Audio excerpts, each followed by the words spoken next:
La campagne pour l'élection présidentielle, des reportages, des sondages avec Gérard Leclerc dans un instant. Mais tout d'abord, l'escapade parisienne du plus rural des candidats, le président de Chasse, Pêche, Nature et Tradition, Jean Saint-Josse pour le nommer, qui sur le tard, vous le savez, s'est lancé dans la course à la présidence. Le porte-parole des chasseurs ne néglige donc pas les citadins.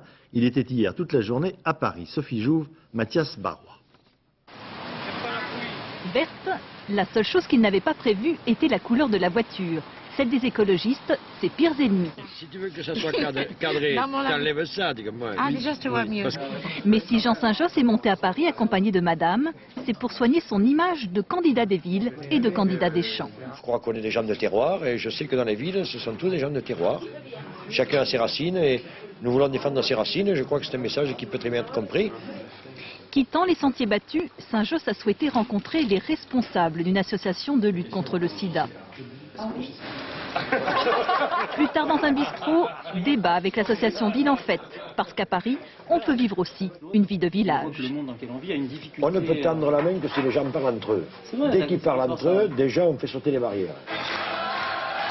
Au Palais des Congrès, à l'heure du meeting, Saint-Josse redevient le protestataire de la France profonde et met la salle dans sa poche. Défense des traditions, refus de l'Europe des technocrates, écologie réaliste, c'est la Trinité selon Saint-Josse. Si demain on supprime les postes, si demain on supprime les gares, si demain on supprime les haltes garderies, si demain on supprime les commerces, et que vous, citadins, vous vouliez venir dans la campagne, vous allez retrouver quoi? Des lynx, des ours, des loups? Avec son bon sens paysan, Saint-Josse le chasseur rêve maintenant de séduire un nouveau public pour dépasser au présidentiel le million de voix des dernières européennes.